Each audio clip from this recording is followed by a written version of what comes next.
ये कहानी जब मैंने पढ़ी तो मेरी आंखों में से आंसू नहीं रुक रहे थे। आशा करती हूँ आपको पसंद आएगी। ये कोई कहानी नहीं बल्कि आंखों देखी सच्ची घटना है। मेरी छोटी बुआ। रक्षाबंधन का त्यौहार पास आते ही मुझे सबसे ज़्यादा जमशेदपुर झारखंड वाली बुआ जी की राखी के कुरियर का इंतज़ार रहता था।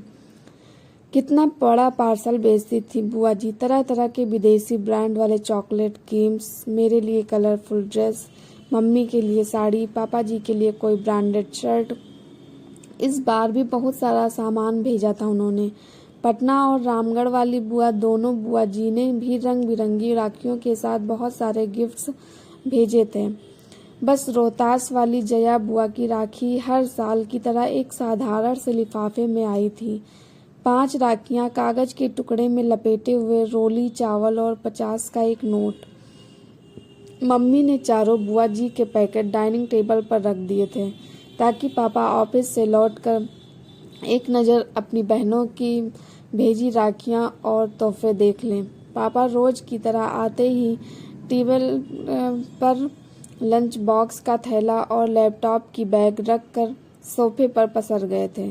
चारों दीदी की राखियां आ गई हैं। मम्मी ने पापा के लिए किचन में चाय चढ़ाते हुए आवाज़ लगाई थी, जया का लिफाफा देखना जरा।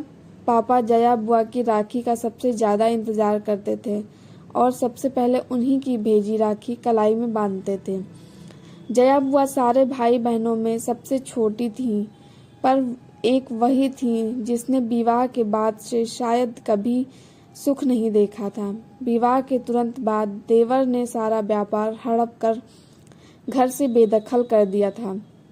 तब से फूफा जी की मानसिक हालत बहुत अच्छी नहीं थी। मामूली सी नौकरी का थोड़ा सा बहुत कमाते थे। बेहद मुश्किल से बुआ घर चलाती थी। इकलौते बेटे श्याम को भी मोहल्ले के साधारण से स्कूल में डाल रखा था। बस एक उम्मीद सी लेकर बुआ जी किसी तरह जिए जा रही थी। जया बुआ के भेजे लिफाफे को देखकर पापा कुछ सोचने लगे थे। गायत्री, इस बार रक्षाबंधन के दिन हम सब सुबह वाली पैसेंजर ट्रेन से जया के घर रोहतास, बिहार, उसे बगैर बताए जाएंगे। जया दीदी के घर? मम्मी तो पापा की बात पर एकदम से चौंक गई थी। आपको पता है ना कि उनके घर में कितनी तंगी है। हम 3 लोगों का नाश्ता खाना भी जया दीदी के लिए कितना भारी हो जाएगा। वो कैसे सब कुछ मैनेज कर पाएंगी? पर पापा की खामोशी बता रही थी। उन्होंने जया बुआ के घर जाने का मन बना लिया है और घर में ये सबको पता था कि पापा के निश्चय को बदलना बेहद मुश्किल होता है। रक्षाबंधन के दिन सुबह वाली Dhanbad to Dehri on Sone passenger से हम सब रोहतास पहुंच गए थे। बुआ घर के बाहर बने बरामदे में लगी नल के नीचे कपड़े धो रही थी। बुआ उम्र में सबसे छोटी थी, पर तंग हाली और रोज की चिंता फिक्र ने उसे सबसे उम्रदराज बना दिया था। एकदम पतली दुबली कमजोर सी काया।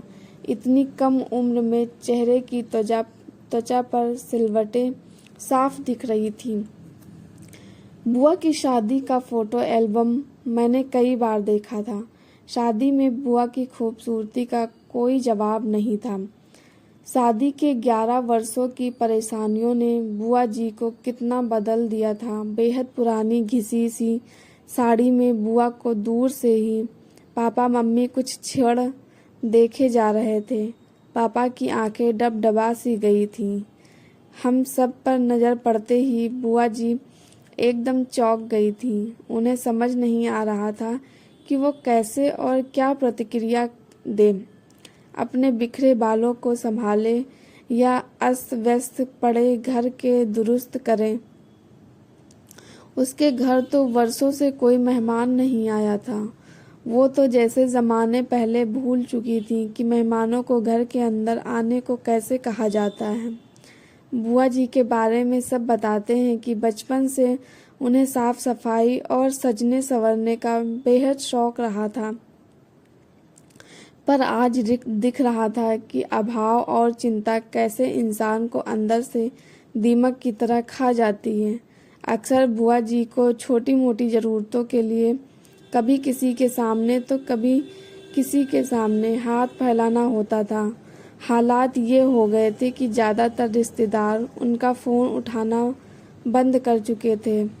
एक बस पापा ही थे जो अपनी सीमित तनख्वाह के बावजूद कुछ न कुछ बुआ को दिया करते थे। पापा ने आगे बढ़कर सहम सी गई अपनी बहन को गले से लगा लिया था। भैया भाभी, मन्नू, तुम सब अचानक आज सब ठीक है ना?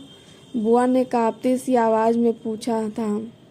आज वर्षों बाद मन हुआ राखी में तुम्हारे घर आने का, तो बस आ गए हम सब, पापा ने बुआ को सहज करते हुए कहा था। भाभी आओ ना अंदर, मैं चाय नाश्ता लेकर आती हूँ। जया बुआ ने मम्मी के हाथों को अपनी ठंडी हथेलियों में लेते हुए कहा था। जया तुम बस बैठो मेरे पास, चाय नाश्ता गायत्री देख लेगी। हम लोग बुआ जी के घर जाते समय रास्ते में रुककर बहुत सारी मिठाइयाँ और नमकीन ले गए थे। मम्मी किचन में जाकर सबके लिए प्लेट लगाने लगी थी। उधर बुआ कमरे में पुरानी फटी चादर बिछे खटिया पर अपने भैया के पास बैठी थी। बुआ जी का बेटा श्याम दौड़कर फूफा जी को बुला लाया था। राखी बांधने का मुहूर्त शाम 7 बजे तक का था। मम्मी अपनी ननद को लेकर मॉल चली गई थी, सबके लिए नए ड्रेसेस खरीदने और बुआ जी के घर के लिए किराने का सामान लेने के लिए।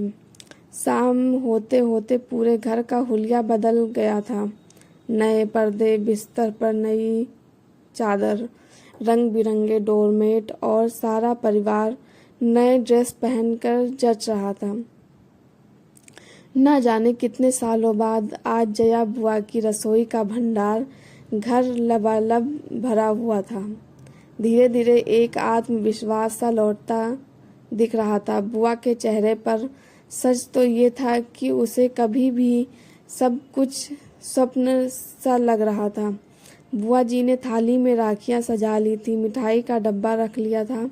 जैसे ही पापा को तिलक करने लगी, पापा ने बुआ को रुकने को कहा। सभी आश्चर्यचकित थे। 10 मिनट रुक जाओ, तुम्हारी दूसरी बहनें भी बस पहुंचने वाली हैं, पापा ने मुस्कुराते हुए कहा। तो सभी पापा को देखते रह गए। तभी बाहर दरवाजे पर गाड़ियों के हॉर्न की आवाज़ सुनकर बुआ, मम्मी और फूफा जी दौड़कर बाहर आए तो तीनों बुआ का पूरा परिवार सामने था। जया बुआ का घर मेहमानों से खचाखच भर गया था। महाराजगंज वाली नीलम बुआ बताने लगी कि कुछ समय पहले उन्होंने पापा को कहा था कि क्यों ना सब मिलकर चारों धाम की यात्रा पर निकलते हैं। बस पापा ने उस दिन तीनों बहनों को फ़ोन किया कि अब 4 धाम की यात्रा का समय आ गया है। पापा की बात पर तीनों बुआ सहमत थीं और सबने तय किया था कि इस बार जया के घर सब जमा होंगे और थोड़े थोड़े पैसे मिलाकर उसकी सहायता करेंगे। जया बुआ तो बस एकटक अपनी बहनों और भाई के परिवार को देखते जा रही थी। कितना बड़ा सरप्राइज दिया था आज सबने उसे। सारी बहनों से वो गले मिलती जा रही थी। सबने पापा को राखी बांधी। ऐसा रक्षाबंधन शायद पहली बार था सबके लिए। रात एक बड़े रेस्तरां में हम सभी ने डिनर किया, फिर गप्पे करते जाने कब काफ़ी रात हो चुकी थी। अभी भी जया बुआ बहुत ज़्यादा बोल नहीं रही थी। वो तो बस बीच बीच में छलक आते अपने आंसू पोंछ लेती थी। बीच आंगन में ही सब चादर बिछाकर लेट गए थे। जया बुआ पापा से किसी छोटी बच्ची की तरह चिपकी हुई थी, मानो इस प्यार और दुलार का उसे वर्षों से इंतजार था। बातें करते करते अचानक पापा को बुआ का शरीर एकदम ठंडा सा लगा तो पापा घबरा गए थे। सारे लोग जाग गए पर जया बुआ हमेशा के लिए सो गई थी। पापा की गोद में एक बच्ची की तरह लेटे लेटे वो विदा हो चुकी। पता नहीं कितने दिनों से बीमार थी और आज तक किसी से कभी भी नहीं थी। आज सबसे मिलने का ही आशा लिए जिंदा थी शायद।